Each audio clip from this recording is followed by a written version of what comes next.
Hey everybody, good morning and welcome back to the ESL Hearthstone Legendary Series. This is currently the off-season from the regular weeks of play. We have all 8 players going to the LAN and we're going to be setting up for the $20,000 finals. But in the meantime, we have 4 weeks of downtime, and rather than just let you guys go off and roam free within Twitch TV and the internet, we decided to host the King of the Hill. Zumo QD here with Frodan.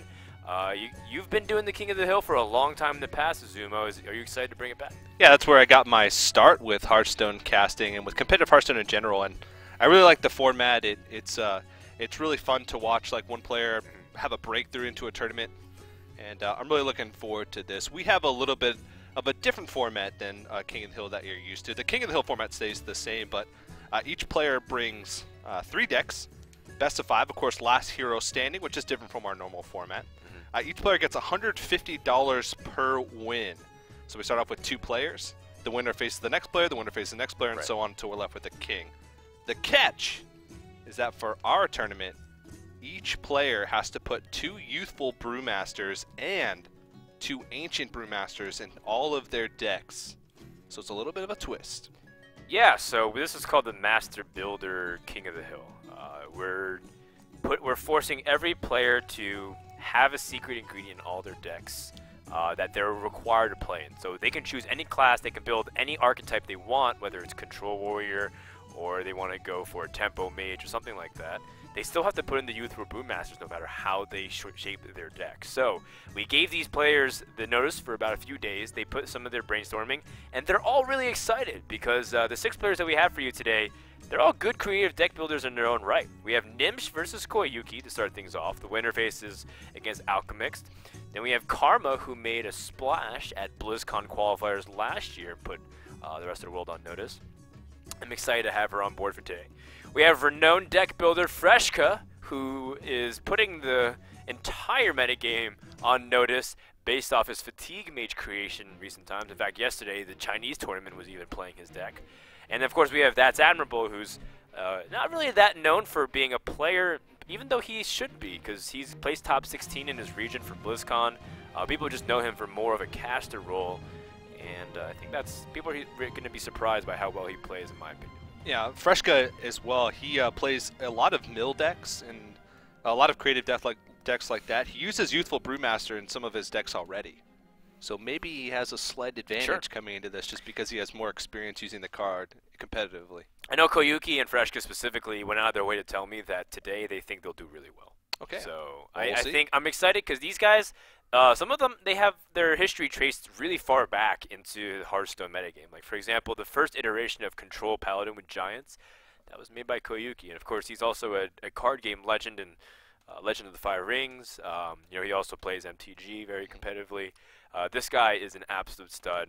And I think this is a good opportunity to see players that we don't normally get to see as often just because they're not exactly at the top of the food chain right now, right? You have Kalento, you have Savitz, you have you know, all these other really strong players, and you know, Amaz, Reynad, etc. forcing getting invited. But we want to also see some of these other players who we don't have too much time for the spotlight, and we feel like the King of his series is a perfect time to give him that opportunity. Yeah, definitely. And I mean, some of these players, like going back to the Fight Nights, and of course you're definitely familiar with those, being a part of it and all. Koyuki and Gnimsh were on that a few times, I think. That's right. That's where I first watched them. They were really strong players back then. Took a backseat for a while, but given their chance to shine once again. All right. Of course, giving a chance to shine is all made possible thanks to our sponsors. So to begin the show, we want to thank all the people at Newegg, Crucial, Western Digital, and Cooler Master. They have all kinds of promotions on the Twitch page, as well as the link that you see below. You can support us by supporting them. And of course, Plantronics, who signed on mid-season. They're going to help us finish out strong here by giving away 2 rig headsets, as well as 50 Hearthstone Expert packs. Good stuff. So that way you can boost your collection and hopefully, well, maybe be inspired by some of the creative deck building process that we'll see today. So our first match of the day, Gnimsh versus Koyuki, I believe, is coming up. Remember, guys, that this is the ESL Legendary Series indeed, but in honor of being a King of the Hill format in terms of how the matches progress, I felt like it was, you know, really strong to have Last Hero Standing make a comeback here because people have seen our format, they like it a lot, but How can you have a King of the Hill series and not play Last Hero Standing, which is by nature King of the Hill? Yeah, it's very true. And it just better suits the format in general. I know a lot of people had some, I think mostly positive feedback for a format that we use throughout the regular season and that we'll use for the Legendary Series LAN Finals. But of course, it's better for Last Hero Standing, King of the Hill. Makes sense. I think so too. The first match is going to be Paladin versus Warrior. That's pretty exciting in my opinion. Because I feel like when I think Brewmasters in Warrior, the first thing that comes to mind is Iron Juggernaut. Oh my god! A card that you would naturally play because of how stupid it would be to put 5 mines in your opponent's deck. Yeah. The second thing is, like, with Paladin, I feel like there's a lot of very weird shenanigans that you can do with, like, anything that has a battle cry, like Peacekeepers as well. Yeah. Or whatever you want to do with Quartermasters. I think Quartermasters are going to be really fun to see if you combo with that too. So maybe you have, like, 7/7 guys by the end of it. I don't know. I feel like it might not work in an ideal scenario, but let's see how these guys do it. We can talk about matchups all day long, but we just don't really know what to expect coming into this. You don't see on your screen there, Anti-Killbot, Iron Juggernaut for Koyuki's Warrior. Gnimsh seems to be going with a more standard version. Right, but they're all required to play the Brewmasters, so we'll see them eventually over time. Now, we do see maybe the occasional youthful Brewmaster. We saw Firebat play it in DreamHack with his big game hunters. Yep. That also might be a case here. In fact, Paladin might be super good against Warrior, just because now you have so many ways to extend. Yeah, this is true. Based off of your use to answer big threats. Yeah. With the Iron Juggernaut, the play with youthful Brewmasters or ancient Brewmasters is it's a pretty cute play, but it takes a long time because not only do you have to draw into those mechanics to bring back the Iron Juggernaut, you also have to have the mana to be able to do that turn after turn, which is pretty hard. I mean, of course, it just seems like a more standard deck other than that, but we've only seen 6 cards. One thing we do want to also point out, we forgot to mention at the beginning of the show, is that we are getting a $250 bonus for the best use or the best deck of the secret ingredient. And that will be given out at the end of the day after we evaluate all the games and the judges can decide. Yep. So keep in mind what decks you guys like the most and which decks you guys think are the most creative, the best use of that secret ingredient. And tweet it at us, and we'll post a poll. ESL Hearthstone. Alright, so KoTH Master to answer, just to get semblance of board control. And here we have the first youthful Brewmaster appearing here now. Don't really see too much application at the moment, but again, if he picks up a big game hunter in this deck, just having 2 of them, or even 3, or maybe 5 of them, because you have 4 Brewmasters. It's like fatigue made. It's a little too idealistic, I know, but well, Owl too. It might happen. Can be pretty good. Maybe not against Warrior as much. Everything. Silence all the things, and it's cheap too. It's 2 mana. I guess BGH is only 3 mana, but 2 mana Owl just Brewmaster back. Brewmaster Harrison Jones. Have you ever made that mistake, by the way, where you silenced the battle, like when you first started playing, you silenced the battle cry? Yes. You thought that, like, why is this still happening? Harrison Jones, why is my weapon not coming back? Oh, I made a lot of mistakes. Shield not going away? Yeah, everybody gets to that point, or starts at that point. Gnimsh is met by 2 back-to-back Brewmasters. Now, the reason why we wanted to put all of them instead of just a little bit is because we felt like you can get away with 2 Brewmasters and just make the same thing. But 4 is a pretty big deal. It changes a considerable portion of the deck's identity. Because 4 cards is a lot. I mean, what 4 cards do you...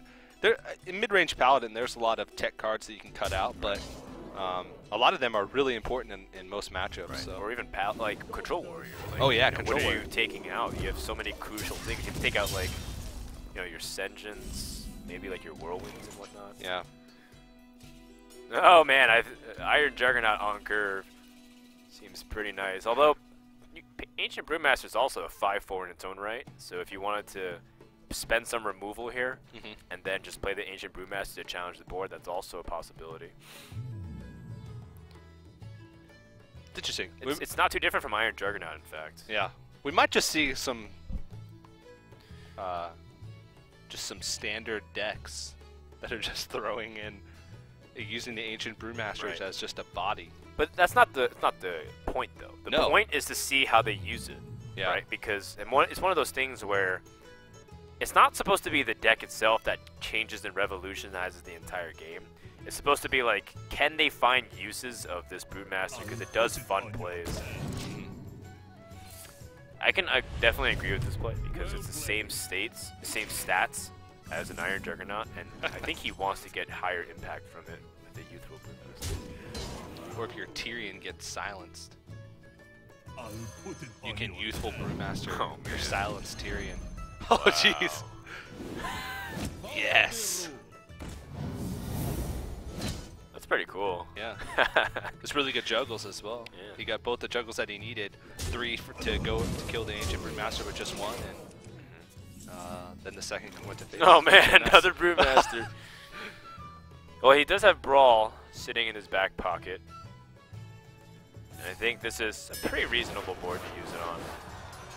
It's one of your most important cards against Paladins though, so yeah. Definitely stinks. It's unfortunate too that he didn't kill off this Sludge Belcher, so he can't use his weapon charge. Yeah, this is the toughest one. Because either he has to spend the extra removal, either the Execute or the Shield Slam, to get rid of the first portion and the charge of the Fire War Axe. I think the important thing is to not fall behind too much on the card count, because if you execute and attack with the weapon, then you're even, and then as the Paladin player, he can start getting far ahead with his hero power again. So it's a scary position from Koyuki. It's not as like, well, yeah, of course you want to kill a Sludge Belcher. You don't want to lose your armor. But if he passes here with his armor up, I wouldn't blame him because he wants to keep really strong card parity compared to his opponent. Yeah. And I think he really wants to protect that Iron Juggernaut. He's going to be very hesitant to throw that out because I think that's probably the main strategy behind this deck. Just wait till turn 10. You got Iron Juggernaut, yeah. Ancient Brewmaster. And then by then he'll probably have drawn into second Ancient Brewmaster, maybe even the Youthful Brewmasters, which makes it come out even quicker. Do you think it's time to slam Tyrion here, or is it too early? It's the strongest tempo play for sure, because you're trying to fit in the best mana usage while I think you want to try and bait out a little bit more removal first. Black Knight Brewmaster. Yeah. What's really funny is that because you because of Brewmasters, you don't normally think to play around it and construct it, but in Arena it actually sometimes is considered. Yeah. Where it's like you have to be careful of how a Brewmaster might affect, because Brewmasters do have a lot of utility in Arena. There's a lot of things that a lot of people consider in Arena that are just automatic thoughts. Shattered Sun Cleric is another one. That's a really big thing that you always think about when you're playing Arena. Like on turn 2, turn 3, that you rarely think about when you're playing Constructed. Alright, well, Ancient Brewmaster does challenge the Sludge Belcher, and I'm guessing we're not going to see many Wombo combos with Iron Juggernaut this game. Nope. But I'm pretty sure Koyuki won't be the only person to think of this, right? Yeah. I think everyone else will have to try to experiment with their Iron Juggernaut. Yeah, I think there's quite a few warriors today. Let's see. We have 1, 2, 3 warriors. 3 warriors. Okay. 3 warriors coming from We have 6 a lot players. of rogues, which excite me too, because we haven't seen rogue in a long Oh time. no, not at all. And of course, a lot of people bring warlock. Actually, no. Every class, if it's chosen, was only chosen 3 times maximum. Huh. Very good distribution. Yeah. I don't think we have shaman though, or priest. Yeah, they don't fit too well with the themes, but wait, check this out. Antique heal bot in the warrior deck. It's like you already have shield maiden. You already have shield block, and yet you're going to still use the antique heal bot. Pretty nuts. yikes, having to blow a shield slam on shielded mini bot. That's really tough. Yeah, that's the thing about Tyrion. If you don't have the means to remove it, if it's dropped earlier on in the game, like if it comes down red on turn 8 or turn 9. Well, also think about this. What if Tyrion gets silenced? Bring it back. You just panda and play him again. He probably knows that too. Even if he draws the silence, he's probably saying, Gorehowl. Yeah, I don't know if this is working out. I think this matchup's just too tough. Yeah. I mean, Koyuki, I wouldn't blame him if he feels like conceding very soon, because he doesn't have an answer to Tyrion. Iron Juggernaut doesn't do anything. Gorehowl would have to wait another turn in order to attack and do, and that by then Tyrion's already done 18 damage plus. Yeah. This deck seems pretty idealistic in the fact that it's taking like a very refined deck already and just trying to remove pieces and add an extra combo. Well, Gorehowl is one of the best ways to catch up card-wise, but Gnimsh also has his own Fire 3 weapon. He can do so much damage right back on. Yeah, when you have 15 damage over 3 turns plus 5 damage showing on the board, it's going to be hard for him. Even with an anti-kill bot and being a warrior, that's a lot of health to get through. It's still going to be problematic. Would you Brewmaster now, just in the case where you might need the Outdoor Peacekeeper? Alright, nah. He's still alive, but yeah. T-Killbot brings up to 14 with the hero power. Opponent will have 6, 7, 12, so he needs a little bit extra juice, maybe a consecration, or some way to boost his minion power here. oh, that's not it. Not a Quartermaster. Man, if you just Quartermaster your Brewmaster, it's sick. You could run things like Abusive Sergeant. That's true. You could useful Brewmaster, Abusive aggressive. Sergeant. Yeah. And I don't think that's a terrible card to put in, especially if you have the Lethal Brewmaster to back it up. And I don't think there's really... Well, he could trade. Yeah, he'll trade.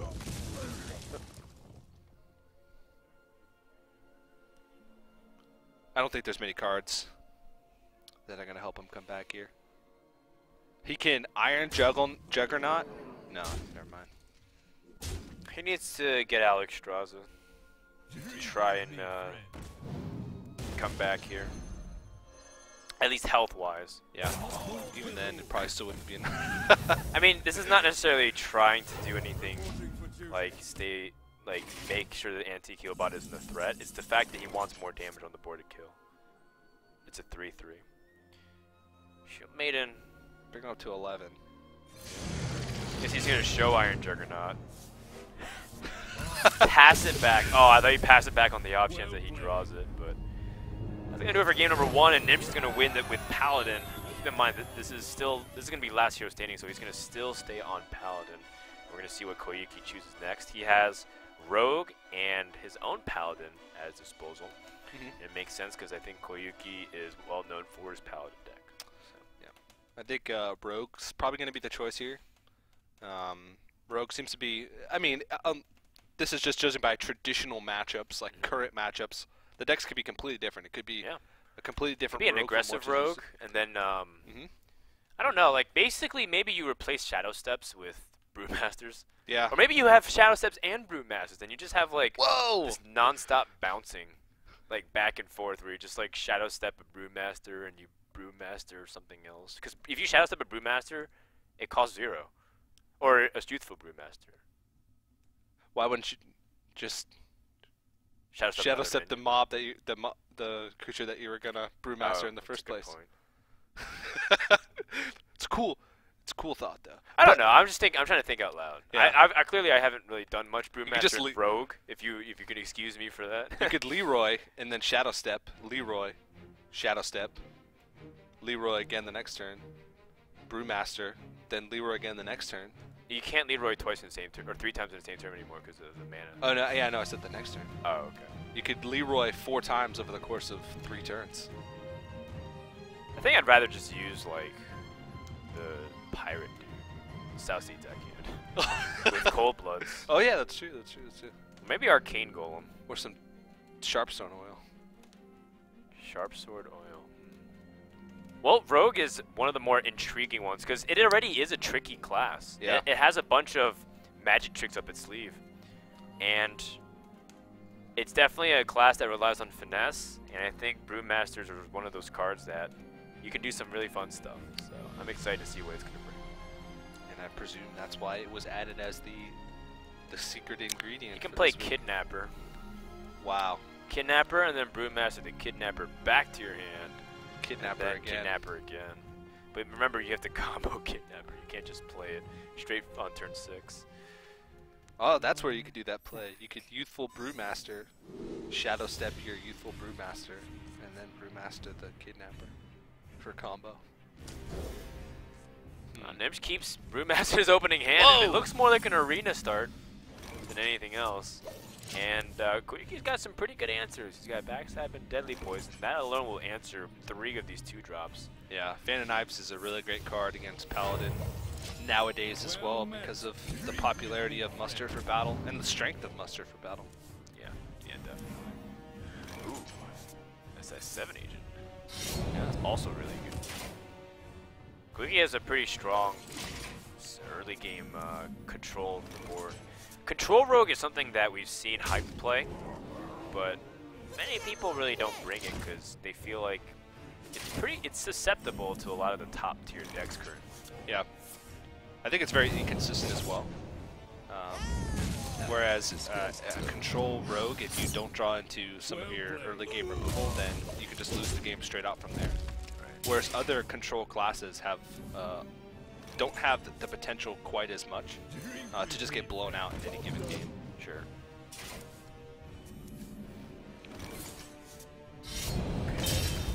So a Farseer. I mean, this looks pretty much standard Rogue that we see. Not necessarily Miracle, even though I know a couple people have tried it out recently. There goes both his Brewmasters. I know. Well, he's still got 2 more. This is true. Wow. Koyuki just has the answers to just about everything. He's got Phantom Knives available as well. Yeah.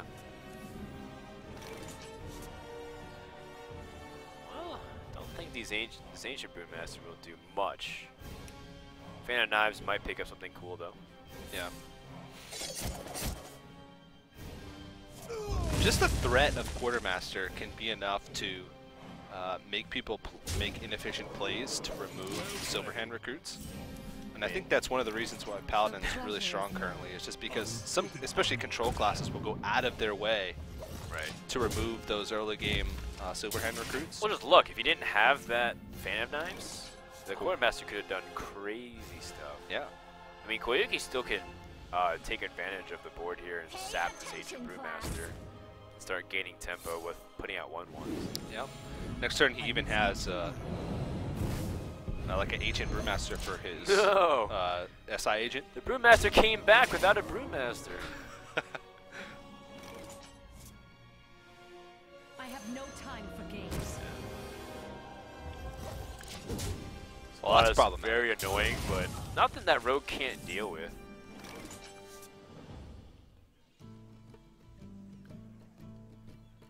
Sabotage.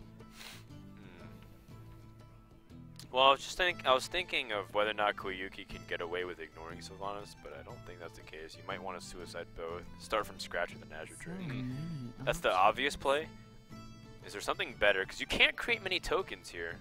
If you sabotage straight up, your only play afterwards is a Farseer, and you might lose your Violet Teacher, which is not ideal.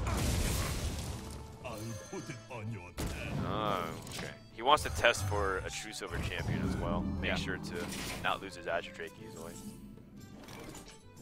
Also, it fits the curve better. Well, there's a potential that whatever he drew with the Azure Drake would not have been able to fill up the remaining 2 mana.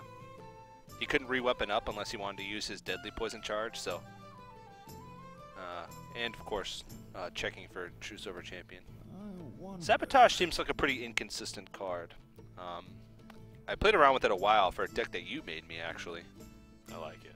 And so good. It's really great in some matchups, but against Paladin sometimes I find myself in situations where I can't reliably clear off a creature that I want to clear off with it, or reliably combo with it to get the full effect. Wow, that's pretty annoying. If only there was one card that could deal with taunts perfectly inside of Koyuki's hand. Oh no! That's rough. Very rough. Ah, 3 health. How convenient! Well, the reality is almost anything that popped out would have gotten killed by the Deadly Poison. This is true. It feels better than killing a 2/1. Yeah. Because if it's a 2/1, you're like, ah, I wasted charges. Put your faith in the light. The Succubus, even. I think the Succubus is probably the best card that you can get from Paladin Shredder. Even that dies to Deadly Poison, even though you take a little bit more damage. Well, it's going to wrap up game 2 as Koyuki does have Sabotage to get through. And, oh, I thought he killed off the Ashbringer, but Not quite. oh, look at that. Rogue preying on Paladin straight up. And now we go into game number 3. See if Gnimsh is going to answer with Hunter or Mage. Now, this is what I'm curious about, because it's like, well, Paladin seems like a pretty strong pick just because of its current place in the metagame. It plays the tempo mid-range really well. But how does it translate when you're picking classes that are less popular than like the Paladins? Like I want to see what he brought with his Mage, for example. Yeah, and that game could have swung the other way. I mean, that's the strength of Rogue. A lot of players are saying now, at least on ladder, that Rogue is a great counter to Paladin because you have a lot of answers to their early game threats. You never let them build up a board, and when a Paladin gets behind a board, especially the mid-range Paladin who doesn't usually run as many comeback tools as like the heavy control Paladin, then you can just lose the game straight up from there. But Rogue is pretty inconsistent, and I think depending on what type of Hunter deck this is, I think Hunter's actually really strong against Rogue, so I'd imagine that's going to be Gnimsh's choice. What do you even do with a Hunter?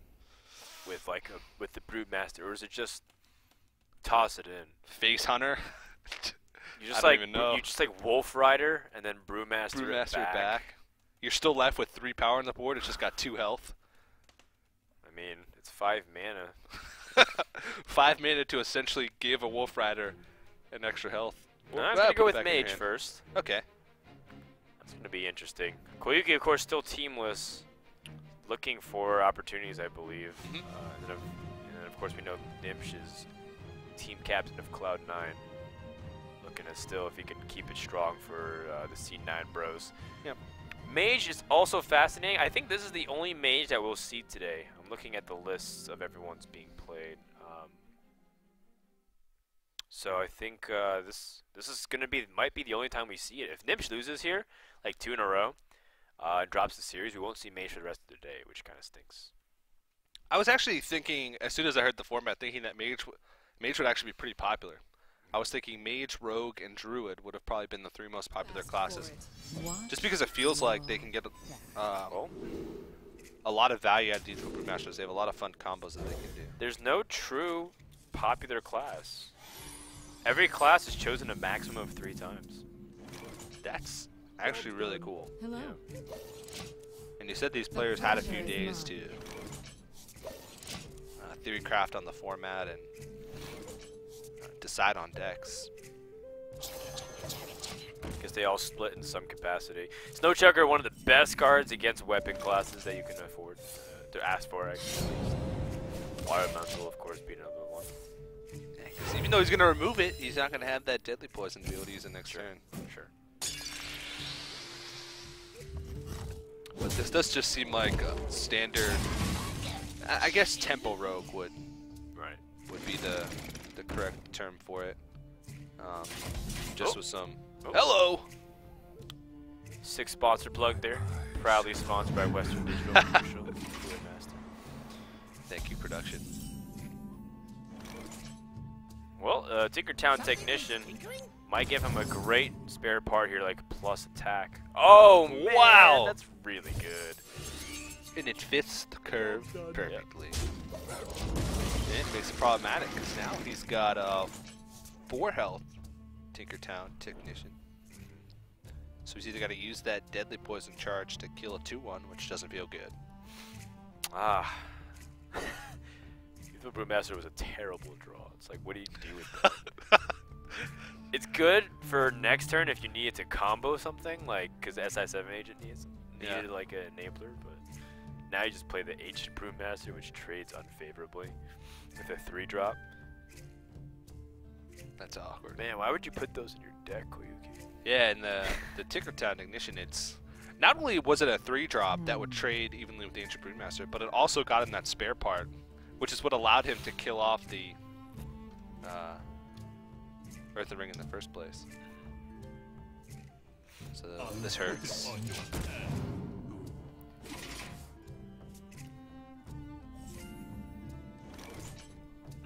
A lot of choices here from Gnimsh. You can play this like you know, tempo. You can play this card advantage.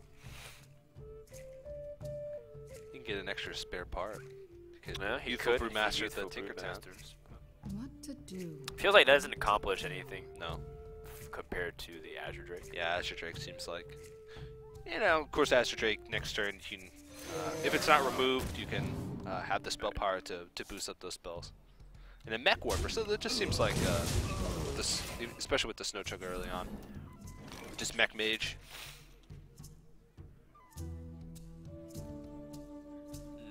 Ancient Brewmaster's like a bad version of a Goblin Blast Mage. Yeah, I guess that's what it's just a lost Tall Strider a lot of these times. Yeah. If you're wondering why people don't use that card, I think you're getting a good example. That's won me plenty of games when it came out of Web Spinner.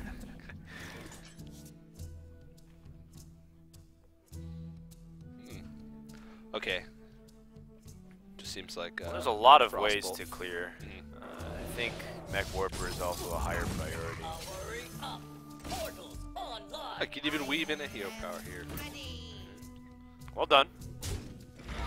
Useful Brewmaster. Your That's Clockwork kind of Gnome. funny. And Like just that's play actually back. really efficient use of mana, because Youthful Brewmaster sometimes represents anti-tempo. Yeah, it's true. Now you didn't give up anything. Because you have to bring something back. Ah, that's a perfect draw though from Koyuki. You can clear the board now. Yeah. Mech Mages are one of the aggressive classes that even once they run out of steam, they still have quite a bit of extra reach. Many options. With spells, and of Right. course, if they hold on to spare parts, Archmage Antinais could come out later. But a lot of the times, just one big board clear. He wants to hold in the on to it mid-game. for now, I suppose. Yeah. It makes sense. The board's going to naturally build up a little bit more. The Azure Drake might get good trades anyways. Undertaker. So, if he waited, he could have Clockwork Gnome, Panda, and build another Death Rattle boost. Just throwing it out there. Oh yeah, that's true. Get a pretty big Undertaker just off one turn. Looks like our graphics card's also looking for an update soon. Not really sure if that's going to be a problem with it, but I hope not. it's always good. Thanks, Windows. Do you want to Frostbolt this? How much damage are you off? You have 7, 9 from the spells, plus 1 from the hero power, so that's... I don't think there's really a 17. choice. Yeah. You can leave it on the board, but without much in your hand, you sort of need to preserve as much of your board as possible. And you're still a fireball away from putting him dangerously close to being dead. Well, you could clear the board, just use the preparation Blade Flurry, because you do get that plus 1 damage, excuse me, on the Blade Flurry. Does take a little bit more damage than he wants to. And you lose the ability to prep sprint. But I don't think that's... Well, really more much of an importantly, issue. he actually has a lot of heal now, because of the Ancient I'll Brewmaster. put it on your tab. Oh, and he stealths it! Uh-oh. That's funny. He wants to do as much damage as possible, but... Now he's just a Frostbolt away Right. from ending the game. I think he still has a Frostbolt left. But the Brewmaster, it's actually super clutch. Yeah, this is... Because Creative now it's, plays. before, he was 2 damage off lethal. Now he's Oh, no. pretty far away. And he's got an Ancient Brewmaster for an Ancient Brewmaster against his opponent's Ancient Brewmaster and Azure Drake. Oh, no. And he's either forced to trade or Yeah. forced to bring back his other Ancient Brewmaster, just trading places. There's actually like 0 point to play this Ancient Brewmaster, other than just using your mana. Yeah. You reveal your hand too. No, are you serious? Wait, does he? How much damage does he have? 5, 9. It doesn't even matter. Just get a Brewmaster again, and heal again. This Farseer is gonna be healing more than an Antique Heal bot. He could have done, I think, 17 damage that turn with Deadly and the Tinker's Sharp Sword. Right. Yikes. Wow, that's really funny. For one player, the Brewmaster is utterly useless. For the other, it is a godsend because Koyuki should be at 9 health right now. Youthful Brewmaster Rogue. Or, sorry, you would have been at 8 health and now it's 7. In fact, no, if he didn't have those Brewmasters, it would have been lethal. Looks like Koyuki is going to be able to weather this storm. Wow. Pretty cool stuff, man. Yeah, the Brewmaster Rogue. It's going to be taking the ladder by storm here. If people came to this tournament format and just new players and didn't know the format where these guys have to put the Brewmasters into their decks, they might think, wow, Brewmaster, these players are putting Brewmasters into their decks and winning. Well, you know, some people who are tuning in right now, because the stream did just start, they're kind of confused what's going on. We issued a deck building challenge where every player has to include a secret ingredient of 4 Brewmasters, and it's supposed to be more of a fun experiment a little bit with tournament ideas while we get ready for the $20,000 LAN happening in February, which hope you guys are pretty excited about. It's going to be happening in our studio here in Burbank, California, so if you're local, come on out. More details will be released. It's going to be on February 21st and 22nd, I believe. So in about 1 month from a couple days ago. Yeah, you can arm wrestle me. You could. You probably won't win because TJ is arm wrestling champion back-to-back state years. Yep. So yep. California Juniors. They're probably not going to beat you. Heavyweight champion. Heavyweight champion. Of Southern California. Well, Gnimsh's mage is down. We're going to see if Koyuki can 3-0 with Rogue against this series of decks. Did Gnimsh have an error in his deck building? I'm not sure. We have to see what the Hunter has to do with this series. Yeah. I really don't see many practical applications with Hunter. I think Rogue is actually the strongest, now that I think about it. Think so? Yeah, it's really tough to say because we've only seen a couple matches, and maybe it's just, well, Koyuki just won 2 games in a row, and he might sweep an entire series with Rogue. But it just seems like a lot, especially with the combo feature on their cards, the combo mechanic. It just seems like even if they draw it, like they don't, there's just more opportunities for creative plays, I guess is the thing. Right. You saw with the other classes, like sometimes it was a liability to have a Brewmaster in their hand because they have creatures on the board that they want to stick.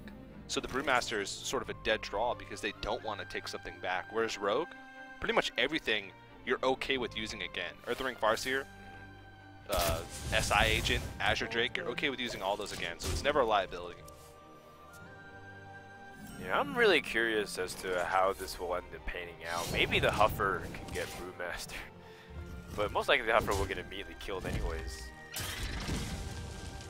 This is a pretty good hand too. Got Malorn? That's not even a Hunter card. It belongs to Druid. Malorn? I don't know. I would rather have Gazrilla. It's gonna be on curve. Like if he draws High Main, he plays like High Main and you just barely deal with it, and then he plays Malorn. It's a 9/7. High Main is the one thing that you're hoping against on turn 6. Nobody ever expects High Main Malorn back to back. You know what's funny is that you might as well just play a tall Lost Strider. Or sorry, a Lost Tall Strider. Tall Lost. Oh man. English is hard sometimes. Yes it is. And is it wait, is it tall or Lost Strider or it's the Lost Tall Strider. Okay. Maybe it's the last Tall Strider.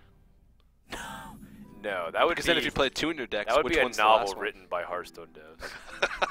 The last of the Tall Striders. Or fanfic. That's not a challenge. Oh, it is. Okay, maybe it is. I'd love to read that. Looks like Rogue is hanging in there, but you know, Youthful or Ancient Brewmaster did 5 damage. I think and that's drew out a backstab. That's about as much as you can ask for from an Ancient Brewmaster and Hunter. Ooh man. The Savannah, I mean, followed by... Only he had one The more Malorn. thing to put on curve, like a smaller minion, so they could play with the snake trap. Yeah. Usually, as a rogue, you're thinking, okay, once I get through this high main, we'll be set. I can, Right. If can I have a gain, sap, I can deal with I it. can gain back some tempo. Well, actually, he's got the perfect answer now with a spell-powered Whoa. Fan of Knives. Yes, he does. That's pretty crazy, actually. So he's got Backstab, SI7 Agent, Fan of Knives. But can he deal with Malorn? He can. He can. This guy's Wow. That is one of the cleanest kills I've ever seen of a high main. I think that is, in fact, the cleanest kill I've ever seen in a high main. Sometimes I bend over backwards to clear a high main. I didn't know you're so flexible, TJ. I am. I have returned. Some fancy stuff they have to do. Definitely one of the cooler animations of legendaries. It's like a pretty version of Alakir's entrance. Alakir is more like Home Depot, and Malorn is more like Bed Bath & Beyond. It's like more of the gentle, delicate side. Or I meant Bath & Body Works. Dang it. I was gonna be like Bed Bath & Beyond. Oh, there's like the same store. I meant He's like the Bath home. & Body Works. He's like the home comfort version of Alakir. Yeah. Then what does that make Bolvar? Well, Bolvar doesn't come in a swirl motion. I was just talking about specifically how Alakir spins in and Malorn spins in. Oh yeah, okay. Yeah. What is that The card? girls would shop at Malorn, the guys would shop at Alakir. It's a good date location. I'm surprised that How do you makes deal any with sense. this? It's actually quite annoying. Too soon. If you just kill it, it just gets shuffled back in. Do you ignore it and just go ham? Well, maybe if that hit his Azure Drake, he would have thought about trading it. Jeez. Look at that. Wow. Hunters might die next turn.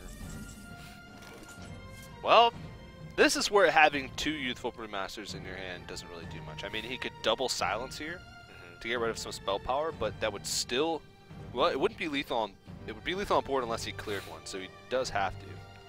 9, 14, 16 damage. Gnimsh is pretty close to killing. Of course, he can't leave up this board though. No. And the more The snake trap is actually very annoying to deal with. well, it seems Koyuki has found the ultimate way to deal with the snake trap. Just ignore it. Ignore it and go to face.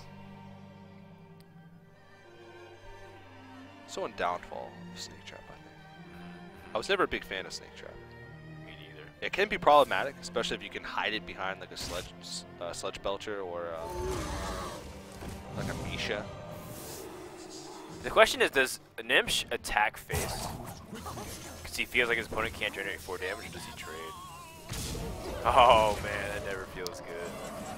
Yeah. Well, that's a pretty interesting decision there. He tried to block as much damage as possible because you do have to play around the, Like an eviscerate. or no, the Youthful Brewmaster, because he could pump out extra damage by Youthful Brewmastering back his. Right, right. his I mean, item. there's 6 damage on board plus the hero power, so Yeah. if you just had an eviscerate, he would have died too. Yeah. But you do have to play around. The Brewmaster would also be another lethal opportunity. And Koyuki's also all of a sudden in a pretty awkward spot. You can kill off Malorn this turn.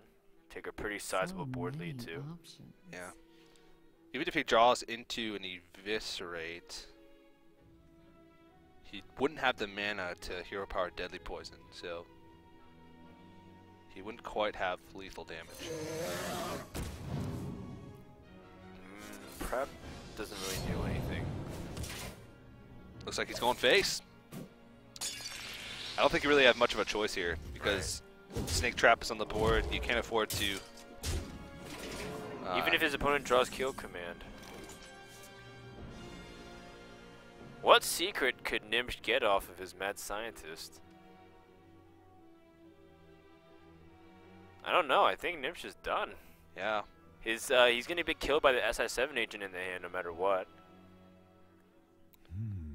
Well, even if he gets Explosive Trap, it still wouldn't be enough damage to Right. be able to push through with what he has on board in combination with his hero power. Maybe misdirection if he's playing it. Oh, wow, yeah. That's the only hope if he had one. Once upon a time. I don't know. I think the Rogues got this. I think Koyuki will be the first king for today. He's got a long way to go to be the ultimate king. But the reason why we have it set up like this is because the $150 per win. So the players earlier in the day, they have more chance of winning bigger money, but later in the day, they have more chance of being crowned king. So they found a balance. The king does come back for next week, which we do have some cool stuff going on. Malorn making a comeback, but that's going to mean Well played. that Koyuki can easily take this game. And he's going to SI7 agent to finish out the series. So Rogue ends up being on top. And this is pretty cool because we haven't seen Rogue really at all. No. Past like 4 weeks of the Legendary series. We saw it towards the beginning a little bit. Yeah, it It's was cool to see it make a comeback here. Yeah, Miracle Rogue was still around. I think the first week of the Legendary Series was the week that Gadget's Hand Auctioneer was nerfed to increase mana cost. But we didn't see it at all last week, and the week prior to that, it was only Hyped that brought it. And of course, he's one of the last guardians of Rogue. Sure. Makes sense to me.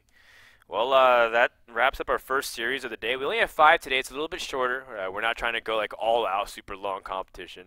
So we hope you guys are going to be able to enjoy it.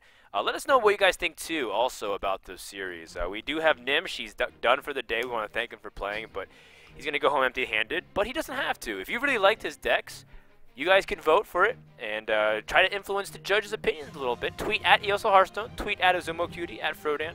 Let us know if you guys liked specific play. Who had the best use of the secret ingredient? Who had the best deck? In your opinion, let us know on social media. That series was brought to you, by the way, by Newegg, Cooler Master, Crucial and Western Digital, as well as all of our great partners over at Plantronics. They've been helping make Season 1 possible. We're technically on the downtime. I would say that this is like the All-Star break or, just like the mid-season break while we get ready for the LAN finals. So I hope you guys have been enjoying it. What do we have coming up next? Who's our next player here, TJ? I think it was Alchemix. That's right. We have Alchemix coming up next. He's got his own lineup with different classes. So when we come back, more Legendary Series, Master Builder, King of the Hill continues right after this.